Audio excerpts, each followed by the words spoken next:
Mooknayak doctor Ambedkar की बुलंद आवाज का दस्तावेज पाक्षिक समाचार पत्र मूकनायक के माध्यम से डॉक्टर अंबेडकर ने ये तीखा सवाल पुरजोर तरीके से उठाया कि स्वराज किसके लिए?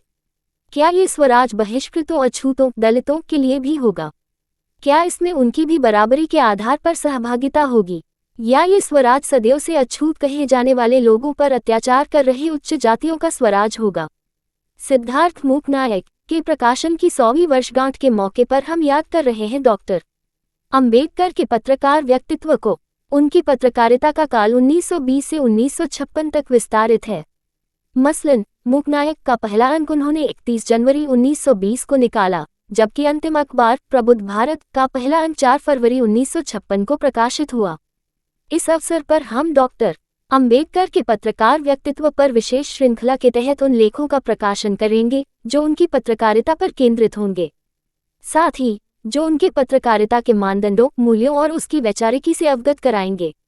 इसकी दूसरी कड़ी के रूप में आज पढ़ें डॉक्टर सिद्धार्थ का लेख, जिसमें वे मूकनायक में प्रकाशित डॉक्टर अंबेडकर के संपादकीय लेखों की विवेचना प्रस्तुत कर रहे हैं। मूकनायक में प्रकाशित डॉक्टर अंबेडकर के संपादकीय लेखों की विवेचना सिद्धार्थ वर्ष 2020 मूकनायक समाचार पत्र का शताब्दी वर्ष है। ठीक 100 वर्ष पहले 31 जनवरी 1920 को मूकनायक का पहला अंक प्रकाशित हुआ था। अमेरिका में अध्ययन कर 21 अगस्त 1917 को डॉक्टर अंबेडकर के बंबई वापस आने के बाद उनका ये प्रथम सामाजिक उद्यम था, जिसका उद्देश्य समाज के शोषितों, उत्पीड़ितों और वंचितों को जगाना था, विशेषकर बहिष्कृत अछूतों को। 1917 से 1920 के बीच 3 वर्ष उनकी जिंदगी के उथल-पुथल से भरे थे। सच तो यह है कि उनकी पूरी जिंदगी ही उथल-पुथल से भरी रही। इसी बीच वे इकरारनामे के अनुसार बड़ौदा नरेश के यहाँ नौकरी करने गए थे। उन्हें किन किन अपमानों का सामना करना पड़ा, इसका दिल दहला देने वाला वर्णन उन्होंने अपनी संक्षिप्त आत्मकथा वेटिंग फॉर वीजा में किया है। इसी बीच वे सिंडेहमा कॉलेज में प्रोफेसर नियुक्त हुए। नवंबर 1918 में उन्होंने ये पद संभाला। प्रोफेसर होना न तो उनकी जिंदगी का ध्येय था और न ही यह उनको संतुष्टि दे सकता था। हर समय उनकी चिंता का विषय अस्पृश्यों का अपमान और इससे मुक्ति बनी रही। इसी बीच वे साउथ बरो कमेटी के सामने प्रस्तुत हुए, जो मॉन्टेग्यू चेम्सफोर्ड सुधार कार्यक्रम के तहत भारत की विभिन्न जातियों से मताधिकार के बारे में पूछताछ कर रही थी। अस्पृश्य वर्ग की ओर से कर्मवीर शिंदे 23 अप्रैल 1873, 2 अप्रैल 1944 और डॉक्टर अंबेडकर 14 अप्रैल 1891, 6 दिसंबर 1956 उस कमेटी के सामने उपस्थित हुए और अपनी गवाही दी। इस संदर्भ में बंबई टाइम्स को लिखे अपने एक पत्र में डॉक्टर अंबेडकर ने लिखा, स्वराज जैसा ब्राह्मणों का जन्मसिद्ध अधिकार है, वैसा ही वह महारों का भी है। धनंजय कीर प्र 40 इसी वर्ष दत्तोबा पवार नाम के एक व्यक्ति की मध्यस्थता से डॉक्टर अंबेडकर को राजर्षि शाहू महाराज 26 जून 1874, 6 मई 1922 के साथ प्रत्यक्ष परिचय का सहयोग प्राप्त हुआ। शाहू जी महाराज ने डॉक्टर अंबेडकर को आर्थिक सहायता देकर एक पाक्षिक निकालने को कहा। वही प्र 40 धनंजय कीर के विपरीत अन्य अध्येताओं का कहना है कि शाहू जी से मुलाकात के समय डॉक्टर अंबेडकर ने एक पत्र प्रकाशित करने की रचनात्मक रूपरेखा शाहू जी महाराज के सामने प्रकट की और शाहू जी महाराज आर्थिक सहायता देने को तैयार हो गए। इस संदर्भ में डॉक्टर अंबेडकर के गहन अध्येता वसंत मून लिखते हैं कि सन 1919 के करीब डॉक्टर अंबेडकर कोल्हापुर के महाराज के निकट संपर्क में आए। ये संपर्क उन्होंने कोल्हापुर निवासी दत्तोबा पवार के मार्फत स्थापित किया था। उन्होंने मूकनायक नामक पाक्षिक पत्र प्रारंभ करने की इच्छा से महाराजा साहब से आर्थिक मदद देने का अनुरोध किया। वसंत मून प्र 20 डॉक्टर अंबेडकर द्वारा प्रकाशित पत्र पत्रिकाएं व उनकी तस्वीर इस तथ्य की पुष्टि शयोराज सिंह बेचैन मूकनायक के संपादकीय लेखों के संकलन में 2 शब्द में करते हैं। मूकनायक संपादन शयोराज सिंह बेचैन प्र 8-9। यह पाक्षिक मूकनायक दलित आंदोलन के मुखपत्र के रूप में आरंभ हुआ था। चूंकि डॉक्टर अंबेडकर सिंडेहमा कॉलेज में प्रोफेसर के रूप में शासकीय सेवा में थे, इस कारण वे आधिकारिक रूप से संपादक नहीं बन सके, किंतु व्यवस्थापन, मंत्रणा, अग्रलेख, स्फुटलेख लिखने का कार्य उन्होंने ही किया था। डॉक्टर म ला शहारे डॉक्टर नलिनी अनिल प्र 54 पांडुरंग नंदराम भटकर को डॉक्टर अंबेडकर ने संपादक नियुक्त किया था। वे महार समाज के थे। यद्यपि उस पाक्षिक पर डॉक्टर अंबेडकर का संपादक के रूप में नाम नहीं था, फिर भी बहुत से लोग जानते थे कि वह डॉक्टर अंबेडकर द्वारा जारी किए गए आंदोलन का मुखपत्र था। धनंजय कीर प्र 40 मूक नायक के प्रकाशन के साथ ही अंबेडकर मूक समाज के घोषित नायक बन गए। मई 1920 के अंत में नागपुर में सामाजिक क्रांति के महान नेता छत्रपति शाहूजी महाराज के आह्वान पर एक अखिल भारतीय बहिष्कृत परिषद कॉन्फ्रेंस का आयोजन हुआ। कुछ प्रतिनिधियों के साथ डॉक्टर अंबेडकर भी नागपुर गए। उपर्युक्त परिषद में डॉक्टर अंबेडकर में नेतृत्व के लिए आवश्यक सभी गुण दिखाई पड़े। सार्वजनिक जीवन में डॉक्टर अंबेडकर की यह पहली कामयाबी थी। मूकनायक डॉक्टर अंबेडकर ने अपने भावी महान कार्य की झलक दी थी। धनंजय कीर प्र 42 ये भी पढ़े। डॉक्टर अंबेडकर की पत्रकारिता मूकनायक से प्रबुद्ध भारत की यात्रा मूकनायक निकालने के दौरान प्रोफेसर होते हुए भी डॉक्टर अंबेडकर कितनी कठिन जिंदगी जी रहे थे, इसका उनके विभिन्न जीवनी लेखकों ने विस्तार से वर्णन किया है। इस संदर्भ में धनंजय कीर लिखते हैं, यद्यपि प्रोफेसर अंबेडकर को पर्याप्त मासिक वेतन मिलता था, फिर भी वे मजदूर विभाग में इम्प्रूवमेंट चालक के 2 कमरों में ही रहते थे। पैसे का व्यय वे हाथ समेटकर ही करते थे। वे सादगी और मितव्ययिता से रहते थे। धनंजय कीर प्र 42 मूकनायक समाचार पत्र के कुल 19 अंक निकले थे। अंक 12 तक मूकनायक समाचार पत्र का लेखन पूर्ण रूप से बाबा साहेब डॉक्टर अंबेडकर द्वारा किया गया। मूकनायक वासनिक प्र 0.15 उसके बाद डॉक्टर अंबेडकर सन 1920 के जुलाई महीने के अंतिम सप्ताह में अपने अध्ययन को आगे बढ़ाने के लिए लंदन चले गए। इस प्रकार उन्होंने करीब 7 महीने मूकनायक का प्रकाशन सीधे अपनी देखरेख में की। 13वें से 19वें अंक तक का संपादन ज्ञानदेव ध्रुवनाथ घोलप ने किया। उनके संपादन में 7 अंक निकले। मूकनायक वासनिक प्र 15 कुछ विवादों और अप्रिय प्रसंगों के साथ डॉक्टर अंबेडकर के अध्ययन के लिए लंदन जाने के बाद भी यह पाक्षिक समाचार पत्र चलता रहा और अंततः अप्रैल 1923 में बंद हो गया। इस तरह ये करीब 3 वर्ष तक जीवित रहा। मैं मूकनायक समाचार पत्र की भूमिका का विश्लेषण करने के लिए डॉक्टर अंबेडकर द्वारा लिखी गई 12 संपादकीय और उनके द्वारा विविध अवसरों पर लिखे गए 10 लेखों को ही अपने विवेचन के लिए चुन रहा हूँ। मूकनायक के प्रवेशांत की शुरुआत डॉक्टर अंबेडकर ने संत तुकाराम की इन पंक्तियों से की है, अभी मैं इच्छाएं धारण करके क्या करूं, व्यर्थ तुमड़ी बजाकर क्या करूं।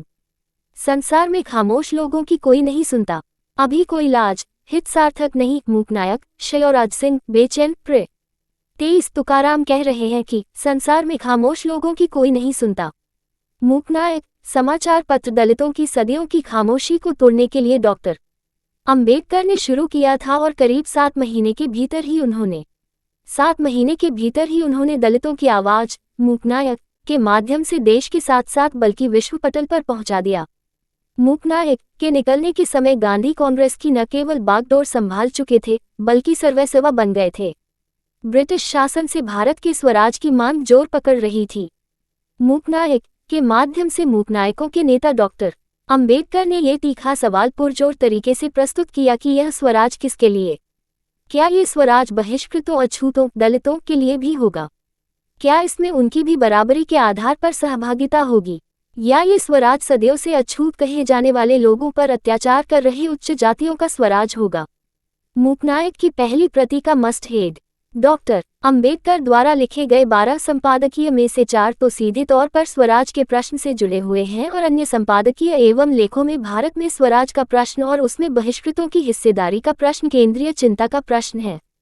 जैसा कि मैं ऊपर जिक्र कर चुका हूं कि इस संदर्भ में बम्बई टाइम्स को लिखे अपने एक पत्र में अंबेडकर ने लिखा, स्वराज जैसा ब्राह्मणों का जन्मसिद्ध अधिकार है, वैसा ही वह महारों का भी है।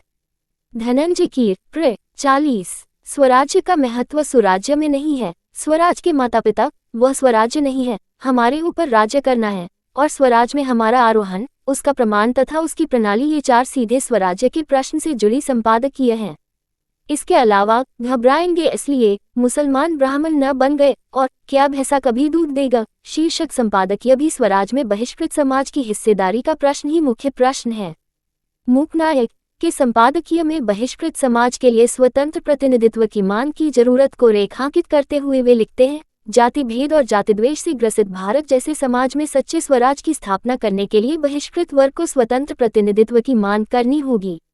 स्वतंत्र प्रतिनिधित्व के द्वारा राजनीतिक सत्ता में समुचित भागीदारी की मांग करनी होगी। स्वतंत्र प्रतिनिधित्व की मांग का उच्चवर्णीय अधिकारियों ने झूठा विरोध किया है। इस बदसलूकी की शिकायत बहिष्कृत वर्ग ने की है। राजनीतिक सत्ता के बल पर सामाजिक भेदभाव को जबरदस्ती थोपकर उसे स्थायी बनाने की धोखाधड़ी को बहिष्कृत वर्ग अब पहचान चुका है। यही अछूतों में पनप रही जागरूकता की पहचान है। मूकनायक सम वासनिक प्र 34 स्वराज का महत्व स्वराज में नहीं है शीर्षक संपादकीय में कांग्रेस की स्वराज्य की मांग के संदर्भ में सवाल उठाते हैं कि स्वराज किसका और किससे लिए। हम इसे समझे बगैर स्वराज्य की महत्ता का बखान नहीं कर सकते हैं। कोई अगर करता है तो उस बेचारे का क्या करें। मूकनायक सम वासनिक प्र 4.5वें स्वराज्य के लिए संघर्ष करने वालों द्वारा दिए जाने वाले तर्कों की विवेचना करते हुए कहते हैं कि यदि व्यक्ति के स्वाभिमान के लिए स्वराज्य यानी ब्रिटिश शासन से मुक्ति की आवश्यकता है तो ये बात सबसे अधिक 6 करोड़ बहिष्कृतों पर लागू होती है। क्या इन बहिष्कृतों के स्वाभिमान के विकास के लिए ब्राह्मणी राज्य से मुक्ति जरूरी नहीं है? वे स्वराज्यों से प्रश्न पूछते हैं कि उन्होंने 6 करोड़ बहिष्कृत लोगों के व्यक्तित्व के विकास का मार्ग खोलने के लिए क्या किया है। ऐसा उनसे पुनः पूछने के लिए हमें मजबूर होना पड़ता है। जैसे परकीयों विदेशी लोगों के वर्चस्व एवं क्रियाकलापों की वजह से हिंदी लोगों भारतीय में हो रही हीनता है, वैसे ही इस राष्ट्रीय सभा कांग्रेस को दिखाई देती है। वैसी ही स्वकीयों देशी लोगों उच्च जातियों के वर्चस्व और क्रियाकलापों की वजह से इन बहिष्कृत लोगों में उत्पन्न हुई हीनता इन्हें क्यों नहीं दिखाई देती। मूकनायक सम वासनिक प्र 57 मूकनायक के एक अंक व डॉक्टर अंबेडकर की तस्वीर। मूकनायक की स्वराज संबंधी संपादकीय लेखों में कहीं भी डॉक्टर अंबेडकर ब्रिटिश शासन की जगह स्वराज्य की कांग्रेस की मांग का विरोध नहीं करते हैं। वे 3 प्रश्न उठाते हैं। पहला, जो लोग अपने लिए स्वराज्य की मांग कर रहे हैं वे बहिष्कृतों को अपनी गुलामी से मुक्त कर स्वराज्य देने को तैयार हैं या नहीं। बहिष्कृत अपने लिए स्वराज्य हासिल कर सके इसके लिए जरूरी है कि उनका पृथक राजनीतिक प्रतिनिधित्व सुनिश्चित किया जाए। क्या इसके लिए स्वराजी कांग्रेस तैयार है या नहीं? क्या इसके लिए स्वराजी कांग्रेस तैयार है या नहीं? तीसरा, स्वराज्य में बहिष्कृतों को समान अधिकार प्राप्त होंगे या नहीं। ये सब कुछ वे भारत में ब्रिटिश सत्ता की समाप्ति से पहले हल कर लेना चाहते हैं। इस मामले में वे स्वराज्यों पर विश्वास करने को तैयार नहीं है क्योंकि स्वराज्यों का नेतृत्व ऐसे लोगों के हाथ में है जो बहिष्कृतों को अपनी अधीनता में रखना चाहते हैं। मूकनायक में डॉक्टर अंबेडकर का स्वराज संबंधी विमर्श इस बात का संकेत देता है कि वे भी स्वाधीनता के लिए ही संघर्ष कर रहे थे, लेकिन उनके स्वाधीनता संघर्ष का दायरा स्वराज्यों कांग्रेसियों की तरह केवल ब्रिटिश साम्राज्य से मुक्ति तक सीमित नहीं था। उनके स्वाधीनता संघर्ष का दायरा स्वराज्यों के दायरे से गहरा और व्यापक था। इसे ही रेखांकित करते हुए गेल ओमवेट लिखती हैं कि डॉक्टर अंबेडकर का जीवनकाल 20वीं सदी के प्रथम भाग में पड़ता है। यही वह अवधि थी जब भारतीय स्वाधीनता संग्राम अपने निर्णायक चरण में था। अंबेडकर की बुनियादी लड़ाई एक अलग स्वाधीनता की लड़ाई थी। ये लड़ाई भारतीय समाज के सर्वाधिक संतप्त वर्ग की मुक्ति की लड़ाई थी। उनका स्वाधीनता संग्राम उपनिवेशवाद के विरुद्ध चलाए जा रहे स्वाधीनता संग्राम से वृहत और गहरा था। उनकी नज़र नवराष्ट्र के निर्माण पर थी। गेल ओमवेट प्र 149। डॉक्टर अंबेडकर को यह अच्छी तरह एहसास था कि बहिष्कृतों दलितों को उनका हक दिलाने के लिए कई स्तर पर संघर्ष करना होगा।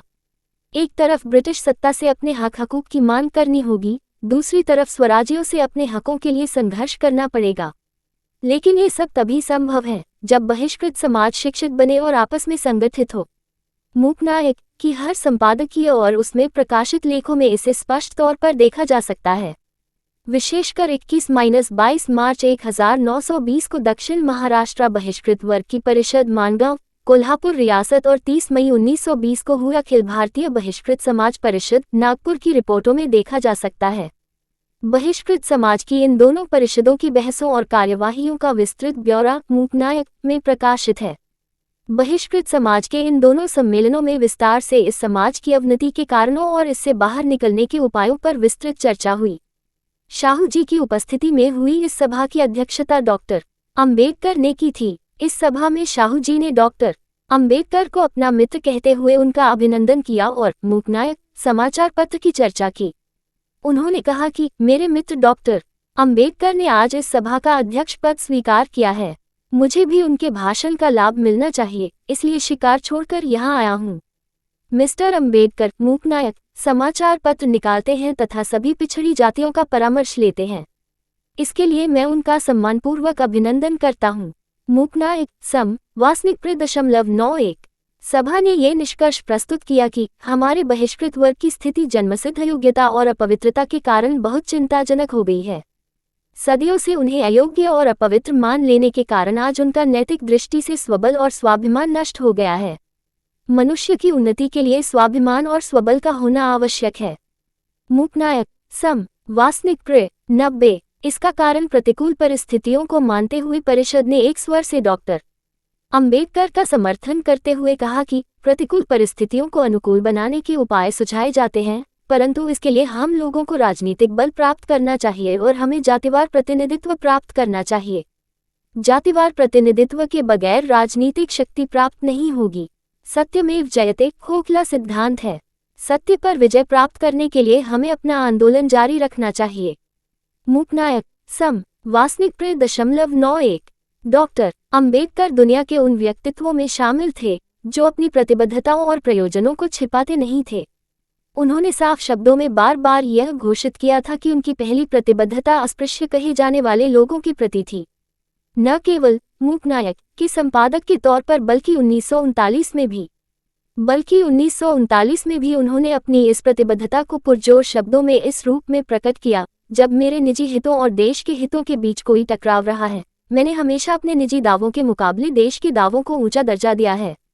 मगर मैं इस देश के लोगों के जेहन में इस विषय में कोई संदेह शेष नहीं छोड़ना चाहता कि मेरी एक और निष्ठा भी है जिसको मैं कभी त्याग नहीं सकता। ये निष्ठा अस्पृश्यों के समुदाय के प्रति है, जिसमें मैं खुद पैदा हुआ हूँ, जहाँ से मैं आता हूँ, और आशा करता हूँ कि इसे मैं कभी भी छोड़ नहीं पाऊंगा। डॉक्टर अंबेडकर वॉल्यूम -2 .258 मूकनायक में भी उनकी यह प्रतिबद्धता दिखाई देती है। लेकिन अछूतों की मुक्ति का रास्ता क्या हो, इस विषय में 1920 के आसपास दो संभावनाओं पर वे विचार कर रहे थे। इस संदर्भ में डॉक्टर अंबेडकर के अध्येता क्रिस्टोफ जैफरलॉ लिखते हैं कि मूकनायक के पहले संपादकीय में डॉक्टर अंबेडकर दो संभावनाओं के बीच झूल रहे हैं कि अस्पृश्य के पास खुद अपने मंदिर होने चाहिए या उसे हिंदुओं के मंदिर में प्रवेश के लिए दबाव बनाना चाहिए। लेकिन 1920 के आखिर तक डॉक्टर अंबेडकर सांस्कृतिकरण के तर्क से खुद को दृढ़तापूर्वक मुक्त कर चुके थे और उन्होंने जाति व्यवस्था को पूरी तरह नकार दिया था। इतना ही नहीं, वे इससे एक कदम और आगे गए और उन्होंने भक्ति परंपरा द्वारा सुझाए मार्ग को भी खारिज कर दिया। क्रिस्टोफ जैफरलॉ .64 डॉक्टर अंबेडकर द्वारा मूकनायक के संपादन के 7 महीने बहिष्कृतों अछूतों की मुक्ति के रास्ते की तलाश के 7 महीने हैं। इन 7 महीनों के गंभीर चिंतन मनन, लेखन और संघर्ष के बाद वे इस निष्कर्ष पर पहुंचे कि जाति के विनाश और सत्ता में हिस्सेदारी के बिना बहिष्कृतों की मुक्ति संभव नहीं है और इसके लिए आवश्यक है कि बहिष्कृत समाज खुद को शिक्षित करे और आपसी बंटवारों को तोड़कर खुद को संगठित करे। यहाँ मुहैया सूचना सिर्फ मान्यताओं और जानकारियों पर आधारित है। यहाँ ये बताना जरूरी है कि यह मेरा वीडियो किसी भी तरह की मान्यता, जानकारी की पुष्टि नहीं करता है। किसी भी जानकारी या मान्यता को अमल में लाने से पहले संबंधित विशेषज्ञ से सलाह लें।